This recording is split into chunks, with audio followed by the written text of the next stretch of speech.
So this is a different thing. This is baking with Jordan. Because I like baking. And today we're talking about regional variations of cobbler.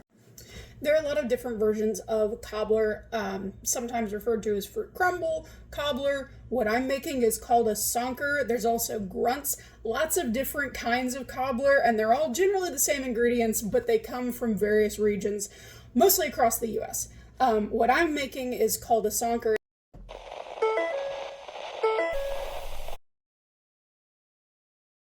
It's an Appalachian variety of cobbler where the fruit is poured on top of whatever batter you're making, and then you bake it and it sinks to the bottom, hence the name sonker. But I'm trying something different today.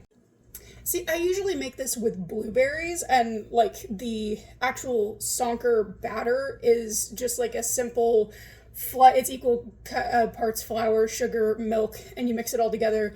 I have a pan in the oven behind me. Oh, there. I went ahead and put my stick of butter in my pan that I'm using for this, because you're going to kind of make them like butter swim biscuits, where you're dumping everything on top of the melted stick of butter and not mixing. That's important. You don't mix it. But for this, I really like Black Forest cake, which is not an Appalachian dessert, but I'm going to make it one. So I'm going to try to make a Black Forest cake sonker. We're going to see how it goes. So I already have a cup of sugar in my bowl. I have just frozen cherries here, because you can use fresh, frozen fruit cocktail, whatever you want. And then I'm going to sift together, I've never actually tried this, so we're going to see how my ratios come out. It's supposed to be a cup of flour.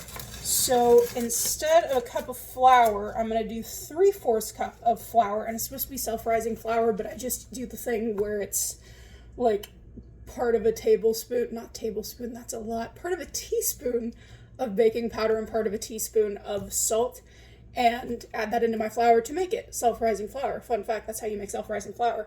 So we're going to do 1/4 cup of baking cocoa, just normal cocoa powder, and 3/4 cup of self-rising flour, and hope that this turns out. I should have done the flour first, because now my 1/4 cup scoop has cocoa powder all over it. That was smart. Smart thinking with Jordan. Great. Okay. What do I do with this? I should have done the flour first. Baking tips. Do the flour first.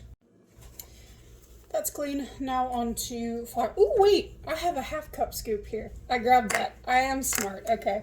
We're going to do 1/2 cup of flour and then 1/4 cup of flour with the dubiously clean cocoa powder scoop. It's fine. I'm the only one eating this. Get a different knife, because that knife also had cocoa powder on it.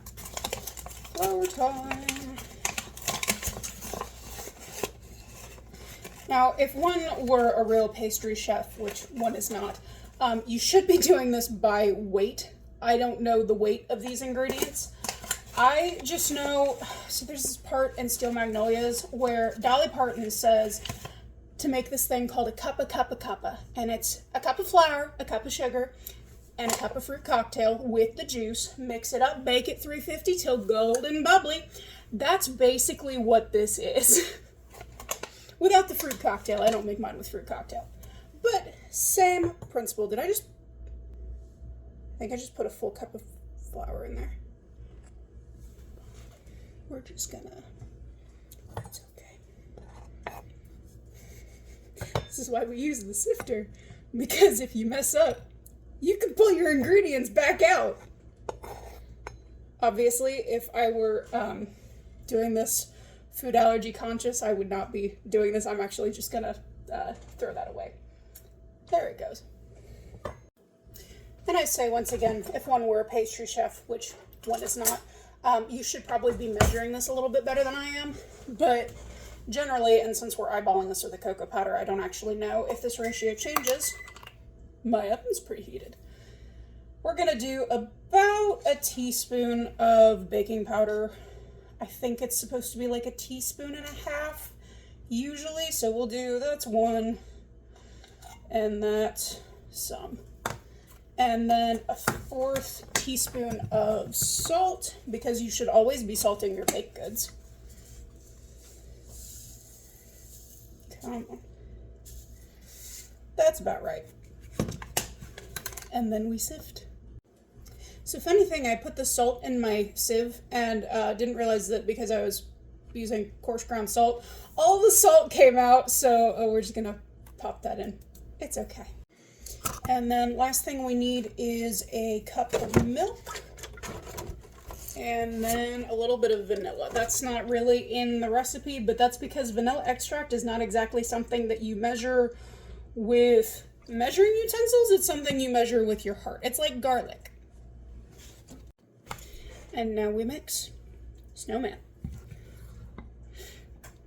Oh, I hope...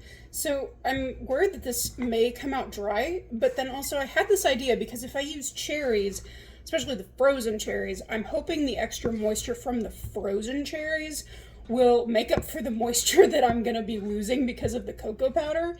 Because cocoa powder is A, hydrophobic, and B, very dry compared to flour. I don't remember the exact percentages, but like it's a significant difference. It also has more fat in it, I believe. So it behaves a little different than flour, even though it is also a similar texture. Chemically, not the same thing. I don't know if you saw, it got really dark. I think it's about to storm, which is perfect because I'm baking. But yeah, we're gonna hope that the moisture I'm losing from the cocoa powder is balanced out by the extra moisture that I'm introducing by using frozen fruit. Or at least that's how it's supposed to work. Now you may be asking yourselves, Jordan, why does this say Crafter's Workshop when you're just making cobbler, ? Yeah, so I was working on the other Crafter's Workshop because I'm still working on the one for Sophie and Turnip Head, and it turns out I lost a bunch of the footage that I shot for that, so I'm gonna have to go reshoot it, and so instead of losing my absolute shit about it, I decided to bake instead, because that's what I do with a lot of my life problems. So this is mixing. I'm already finding the problem with using cocoa powder is it is not mixing smoothly. But that's all right. This is not... Baking is an exact science. This ain't. So in the interest of not over mixing, we're going to stop it here. It's still a little bit lumpy, but this is super forgiving, so I'm not too worried about it. You should currently have this... I don't know if you can see it. It kind of looks like what pudding looks like before it sets. You should have this super loose mixture, and yes, it is lumpy, but that's fine. Because we're going to pour that batter over the butter and then pour our fruit into the batter. So let me go get the butter. Okay, you cannot see here, but in front of me I have a circular, I think it's a 9x9, it's either an 8x8 or a 9x9 pan. I melted a stick of butter. I just popped it in the oven while my oven was preheating, and that way it goes ahead and melts and also browns just a little bit, just to give it a little bit more depth of flavor. And now I just pour my batter straight into the butter. Straight down the sides.